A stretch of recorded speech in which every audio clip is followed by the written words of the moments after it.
Hi everyone, I'm Sugandha and you're watching Ready to Get Update and welcome back to my channel. And yes, this is Day 3, Session 3, Payment of Wages Act 1936. Welcome back to this channel. 30 days online statutory compliances workshop चल रही है और quick सा recap देखते हैं पीछे हमने क्या देखा था।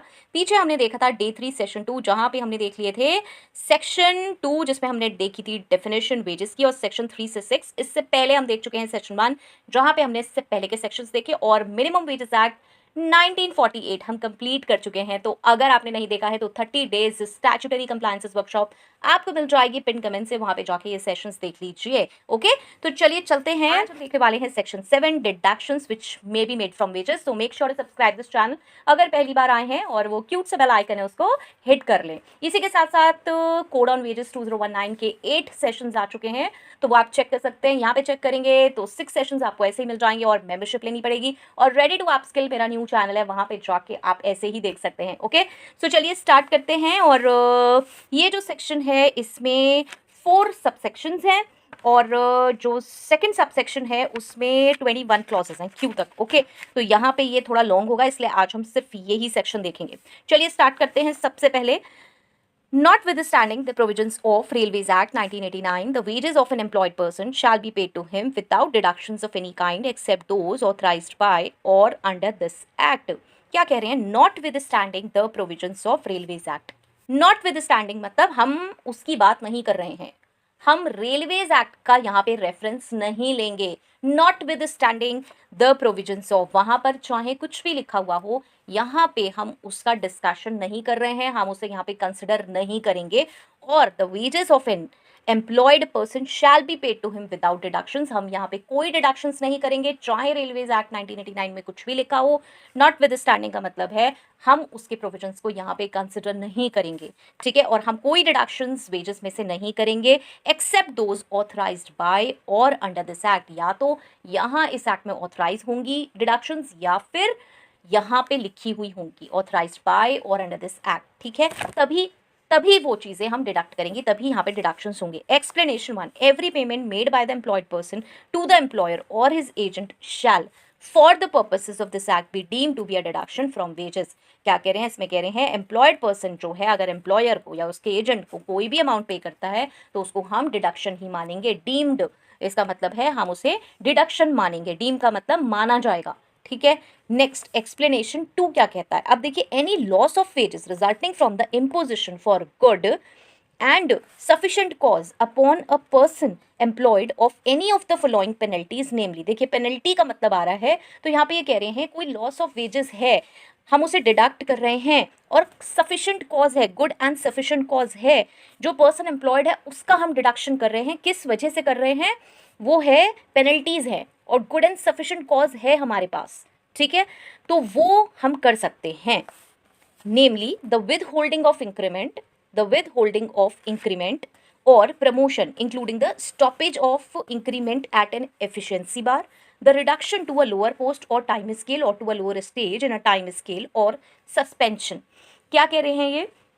अगर यहाँ पर कोई एम्प्लॉय सैलरी लूज कर रहा है, loss of wages, salary lose कर रहा है ड्यू टू किस वजह से? यहाँ पे गुड और सफिशिएंट कॉज है upon a person employed of any of the following penalties namely, किस किस वजह से? अगर उसे प्रमोशन या इंक्रीमेंट नहीं मिल रहा है, may be due to poor performance हो सकता है, उसे डिमोट कर दिया है लोअर पोस्ट या सैलरी ग्रेड पे, या फिर उसे सस्पेंड कर दिया है ड्यूटी में से, तो वहां पे ये जो वेज डिडक्शन है ये वेज डिडक्शन नहीं माना जाएगा। These are not treated as wage deduction, क्योंकि सस्पेंशन के बाद देखिए लिखा है shall not be deemed to be a deduction from wages in any case where the rules framed by the employer for the imposition of any such penalty are in conformity with the requirements, if any, which may be specified in this behalf by the appropriate government by notification in the official gazette। इसका मतलब है employer ने जो ये rule निकाले हैं penalties के proper और लीगल हैं, और जो अप्रोप्रिएट गवर्नमेंट ने ऑफिशियल नोटिफिकेशन में रूल्स निकाले हुए हैं उसके अकॉर्डिंग हैं,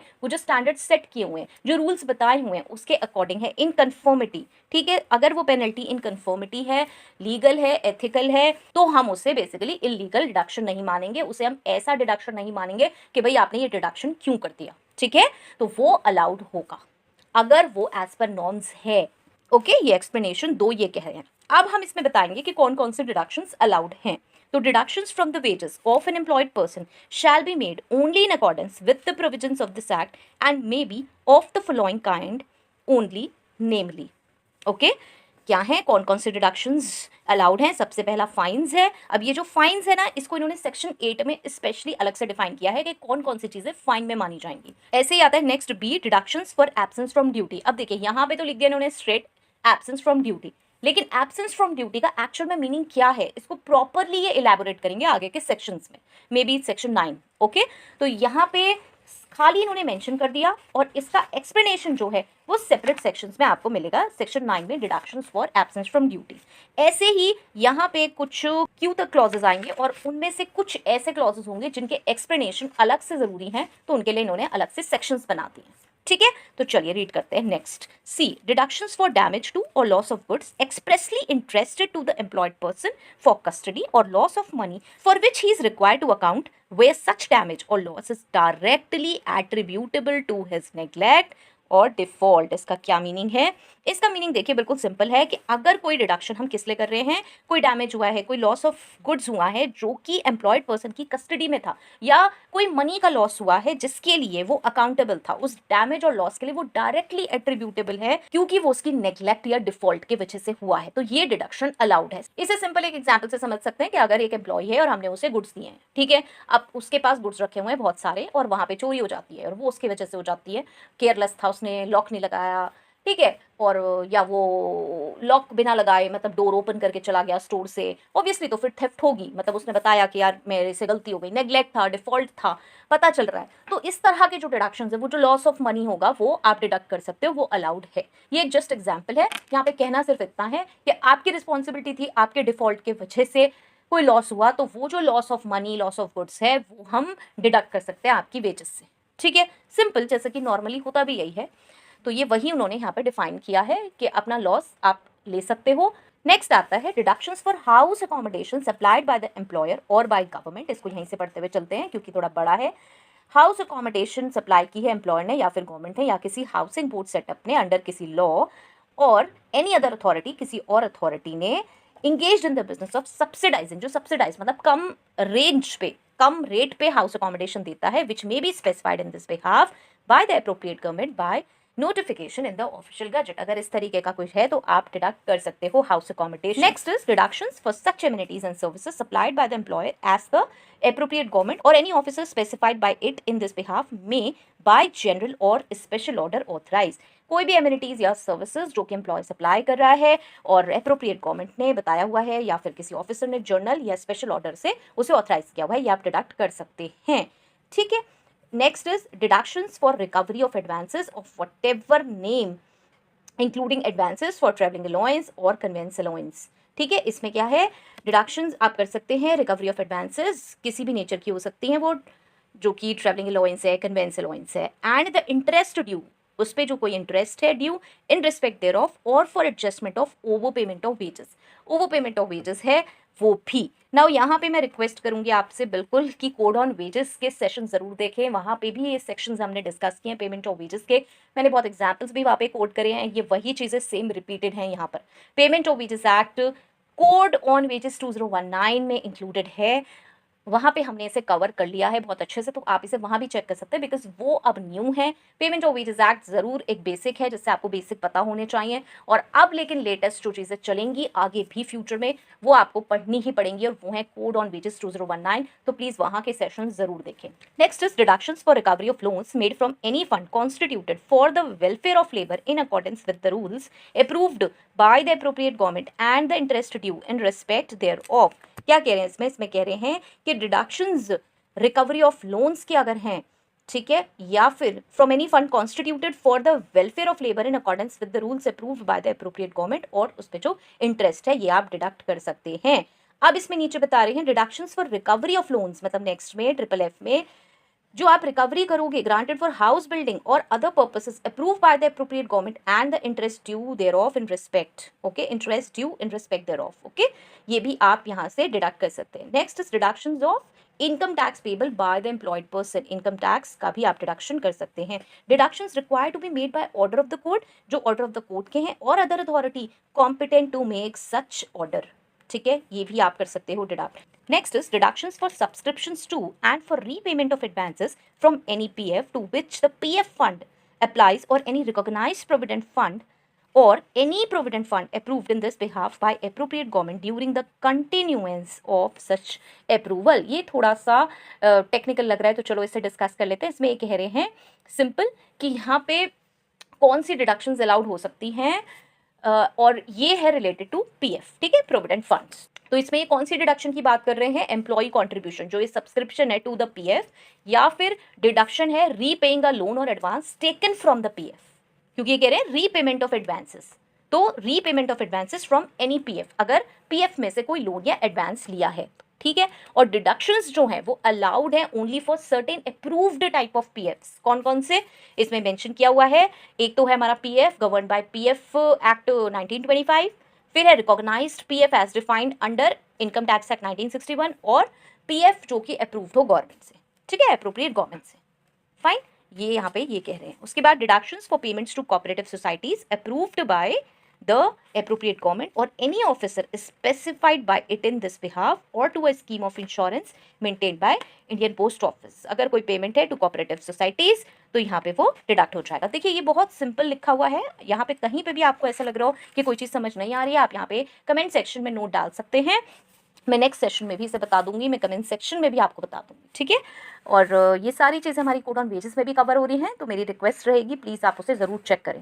deductions made with the written authorisation, अब देखिए ये इंपॉर्टेंट है, इसे पढ़ते हैं। Written authorisation of the person employed for payment of any premium on his life insurance premium to the life insurance corporation established under this LIC, or purchase of securities of the government or any appropriate government, or for being deposited in any post office savings bank in furtherance of any saving scheme of any government। ये कह रहे हैं written authorisation से किस चीज़ का payment, payment of premium जो कि LIC का है, और परचेज ऑफ सिक्योरिटीज़ है गवर्नमेंट ऑफ इंडिया की या फिर अप्रोप्रिएट गवर्नमेंट की, और कोई डिपॉजिट है जो कि पोस्ट ऑफिस सेविंग बैंक का है, वो यहाँ से आप डिडक्ट कर सकते हो। Next is deductions made with the written authorisation of the employed person for the payment of his contribution to fund constituted by employer, या तो फंड एम्प्लॉयर ने बनाया हुआ हो। रिटन ऑथराइजेशन एम्प्लॉयड पर्सन की ज़रूरी है, रिटन ऑथराइजेशन पे फोकस करिए, यहाँ पे ज़रूरी है, आपको लेना पड़ेगा उससे ऑथराइजेशन। एम्प्लॉयड पर्सन बताएगा, एम्प्लॉय मतलब आपको बताएगा कि हाँ ठीक है, रिटन में कि हाँ आप इसे डिडक्ट कर सकते हैं। और a trade union registered under trade unions act for the welfare of the employed person और the members of their family, यहाँ पर हम किसी फंड में पेमेंट कर रहे हैं, यहाँ पर हम किसी भी फंड में कंट्रीब्यूट कर रहे हैं। ये जो फंड की बात हो रही है ये ट्रेड यूनियन में रजिस्टर वाला है, और बोथ है एंड अप्रूव्ड बाय, ये सब जगह आ रहा है, अप्रोप्रिएट गवर्नमेंट और any officer specified by it in this behalf during continuance of such approval. Next triple के deductions made with again written authorization of the employed person for payment of the fees payable by him for the membership of any trade union registered। ये जो fees है membership की trade union की, ये भी deduct कर सकते हो, बट अगेन वही वाली शर्त है कि रिटन ऑथराइजेशन हमारी एम्प्लॉयड पर्सन के पास से होनी चाहिए। Again deductions for payment of insurance premium on fidelity guarantee bonds, fidelity guarantee bonds के जो इंश्योरेंस प्रीमियम पेमेंट करना है ये भी डिडक्ट किया जा सकता है। Next is deductions for recovery of losses sustained by a railway administration on account of acceptance by the employed person of counterfeit or base coins or mutilated or forged currency notes। यहाँ पे क्या है, recovery of losses हैं जो कि sustained है by railway administration on account of acceptance, acceptance हो गया है एम्प्लॉयड पर्सन का of counterfeit, base coins, mutilated और फॉर्ज्ड करेंसी नोट्स, ये भी सब आप रिकवर कर सकते हो, डिडक्ट कर सकते हो। Deductions for recovery of losses sustained by a railway administration on account of failure of employed person, क्या है यहाँ पे किस चीज़ का हो रहा है रिकवरी, डिडक्शन आप किस चीज़ का कर रहे हो, रिकवरी ऑफ लॉसेस जो कि सस्टेन्ड बाय रेलवे एडमिनिस्ट्रेशन है on account of failure of employed person नहीं दे पाए, on account of failure of employed person to invoice हो सकता है, बिल हो सकता है, to collect, to account for the appropriate charges, कुछ एप्रोप्रिएट चार्जेस हैं due to that administration whether in respect of, देखिए यहाँ पे fares, freight, demurrage, wharfage, cranage, और in respect of sale of food and catering establishments, और in respect of sale of commodities in grain shops और otherwise, ये सारी amounts आप recover कर सकते हो। देखिए ये अमाउंट्स जनरली नहीं होती ऑर्गेनाइजेशंस में, यस इसको अंडरस्टैंडिंग के लिए ज़रूर समझिए कि यहाँ पे ये डिडक्शन होती हैं, ओके, एंड डेफिनेटली अगर आप किसी ऐसी ऑर्गेनाइजेशन में जहां पर इन सब चीज़ों से रिलेटेड एक्सपेंसेस हैं और इन सब चीज़ों से रिलेटेड रिकवरी और डिडक्शंस आपकी हैं, तो yes, deductions for recovery of losses sustained by a railway administration on account of any rebates हैं या रिफंड्स हैं incorrectly granted by the employed person where such losses directly attributable to his neglect और default. ठीक है, यहाँ पर फिर again हो रहा है रिकवरी ऑफ लॉसेस है जो कि सस्टेन हुआ है by railway administration on account of क्या कोई रिबेट्स या रिफंड्स हैं जो कि इनकरेक्टली ग्रांटेड हो गए हैं, इनकरेक्टली ग्रांट हो गए हैं बाय एम्प्लॉयड पर्सन, जहां पे जो लॉस है वो डायरेक्टली एट्रीब्यूटेबल है किसको, नेग्लेक्ट या डिफॉल्ट की वजह से, एम्प्लॉय के नेग्लेक्ट या डिफॉल्ट की वजह से है। ये सारे एक्सपेंसेस वही हैं, या तो नेग्लेक्ट और डिफॉल्ट की वजह से हो रहे हैं या फिर ये जरूरी एक्सपेंसेस हैं। इन्हें समझिए, ये डिडक्शंस वो हैं जो जरूरी हैं, जो नॉर्मल है। अगर आप देखोगे कि हाँ यार ये डिडक्शंस तो होनी चाहिए एम्प्लॉय से, ये वही ही हैं। अगर आप इन्हें लॉजिकली भी अंडरस्टैंड करना शुरू करेंगे तो आपको समझ आएगा कि ये जनरल है। ये डिडक्शन जो कि डायरेक्टली एट्रीब्यूटेबल है, जो डायरेक्ट एम्प्लॉयड पर्सन की है, वो ही हम सब डिडक्ट कर रहे हैं। यहाँ पे कोई भी अलग डिडक्शन नहीं है और ऑब्वियसली ये रूल्स हैं, लॉज हैं, तो हमें ये एज इट इज ही पढ़ने हैं। चलिए next is deductions made with the written authorisation of the employed person. फिर अगेन रिटन ऑथराइजेशन, जहाँ पे कॉन्ट्रीब्यूशन कर रहे हैं prime minister national relief fund को या फिर किसी और फंड को जो कि सेंट्रल गवर्नमेंट ने नोटिफिकेशन में निकाला हुआ है ऑफिशियल गैजेट में, तो वो भी अलाउड होगा। ठीक है, next is deductions for contributions to any insurance scheme framed by central government for the benefits of its employees. Central government कोई भी स्कीम निकालती है, इंश्योरेंस स्कीम निकालती है बेनिफिट, एम्प्लॉयज़ के बेनिफिट के लिए, तो वो यस यहाँ पे ये डिडक्शन अलाउड है। ठीक है, तो यहाँ पे हमारा ये सबसेक्शन 2 कंप्लीट होता है। नेक्स्ट आते हैं subsection 3, not with standing anything contained in this act the total amount of deductions which may be made under subsection 2 in any wage period from the wages of any employed person shall not exceed। अब इसमें कह रहे हैं चाहे इस act में कुछ भी लिखा हो, क्योंकि देखिए पहली वाली लाइन में क्या लिखा था हमारा, not with standing anything contained in the railways act 1989, वहां पे लिखा था हमारा सबसेक्शन 1 में। यहाँ पे देखिए सबसेक्शन 3 में कह रहे हैं यहाँ पे कुछ भी लिखा हो, not with standing anything contained in this act the total amount of deductions, जो कि सबसेक्शन 2 में ऊपर हम कैलकुलेट करके आए हैं, किसी भी वेज पीरियड में फ्रॉम द वेजेस, किसकी वेजेस में से, ऑब्वियसली एम्प्लॉयड पर्सन की वेजेस में से, जो हम ये टोटल वेजेस जो हम टोटल डिडक्शंस कर रहे हैं वो किससे एक्सीड नहीं होनी चाहिए, शैल नॉट एक्सीड, किससे, in cases where such deductions are wholly और partly made for payments to cooperative societies under clause J of subsection 2। Clause J में कोऑपरेटिव सोसाइटीज की बात हुई, तो कोऑपरेटिव सोसाइटीज वाले केस में 75% ऑफ सच वेजेस, मतलब जो हमारी वेजेस हैं टोटल उसका 75% से अगर एक्सीड हो रहा है तो आप उसे एक्सीड नहीं करो। फॉर एग्जाम्पल हमारी वेजेस 10,000 है और जो ऊपर हमने डिडक्शंस निकाली कोऑपरेटिव सोसाइटी वाले केस में वो कितनी आ रही है, 8,000, तो आप क्या करोगे, 8,000 डिडक्ट नहीं करोगे, 75% ही करोगे, उससे ज्यादा एक्सीड नहीं करोगे, तो सिर्फ 7,500 कर सकते हो। ठीक है, ये एक छोटा सा एग्जाम्पल था। In any other case 50% of such wages, और किसी केस में 50%। इसी एग्जाम्पल को ले लेते हैं कि कोऑपरेटिव सोसाइटी नहीं है, 10,000 वेजेस हैं, हमारी जो ऊपर से कैलकुलेट करके पूरी वेजेस आई वो कितनी आई, 8,000। अब क्या होगा जी, 8,000 नहीं करोगे, आप सिर्फ 5,000 डिडक्ट करोगे। ठीक है, वेजेस में से। ये इसलिए कि कहीं ऐसा ना हो इतनी सारी डिडक्शन हो जाएंगे एम्प्लॉय के हाथ में कुछ आए ही ना, वेजेस के नाम पे कुछ आए ना, इतनी सारी डिडक्शंस हो जाए, फिर उसे क्या मिलेगा। ठीक है, तो किसी भी वेज पीरियड में आप इतना ज्यादा डिडक्ट नहीं कर सकते, provided that where the total deductions authorised under subsection 2 exceed 75% और एज द केस में भी 50%, मतलब अगर 75% वाला केस है और 50% वाला केस है, जैसे कोऑपरेटिव सोसाइटी वाला था 75% वाला और नॉर्मल वाला था 50% वाला, तो द एक्सेस में be recovered in such manner as में बी प्रिस्क्राइब्ड। जो एक्सेस है वो जो मैनर प्रिस्क्राइब होगा उसमें आप ले सकते हो। मतलब हमारे केस में जो 8,000 था उसमें पहले में जैसे 7,500 था, तो 7,500 आप डिडक्ट करो, 500 रुपये जो है वो आप एक्सेस नेक्स्ट वेज पीरियड में रिकवर कर सकते हैं। ऐसे ही जो हमारा केस था 50% वाला जिसमें 5,000 हमने डिडक्शंस माइनस की थी, तो 3,000 जो बचती हैं डिडक्शंस वो आप बाद में रिकवर कर सकते हैं, मतलब बाद में डिडक्ट कर सकते हैं नेक्स्ट किसी वेज पीरियड में। ठीक है, ये नहीं कहा जा रहा है कि आप करोगे ही नहीं।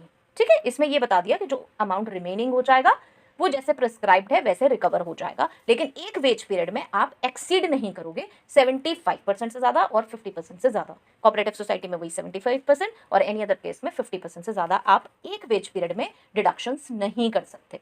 ठीक है, चलिए, और अब आता है हमारा subsection 4, nothing contained in this section shall be construed as precluding the employ from recovering from the wages of the employed person और otherwise any amount payable by such person under any law for the time being in force other than the Railways Act देखिए इसमें simple ये है कि यहाँ पे बताया हुआ है पेमेंट ऑफ वेजेस एक्ट में कि जो आप डिडक्शंस करोगे वो इस अकॉर्डिंग करोगे, जो कि हमारी सबसेक्शन 2 में लिखी हुई है कि यही आप डिडक्ट कर सकते हो वेजेस देने से पहले, ठीक है। मतलब वेजेस में से आप ये डिडक्शंस कर सकते हो, लेकिन किसी और एक्ट में के वजह से आपको एम्प्लॉय से कुछ और अमाउंट रिकवर करनी है तो वो आप कर सकते हो।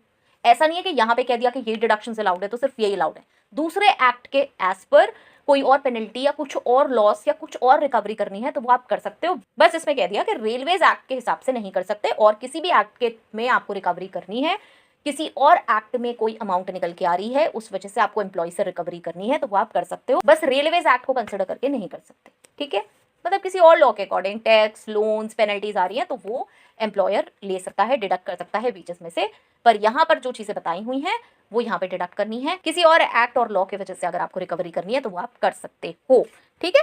चलिए तो बस यही है यहाँ पे, और ये कंप्लीट हो गया है। नेक्स्ट में हम कवर करेंगे फाइन्स, ट्राई करेंगे सेक्शन 8 फाइन्स, और उसके बाद हम देखेंगे आगे डिडक्शंस भी। सेक्शन 9 में है डिडक्शन, सेक्शन 10, सेक्शन 11 और सेक्शन 12, सेक्शन 12A, सेक्शन 13, ये सब डिडक्शंस के सेक्शन हैं। एक सेक्शन हमारा फाइन का है और सेक्शन हमारे डिडक्शंस के हैं। लेट्स सी हम कितना कवर कर पाते हैं।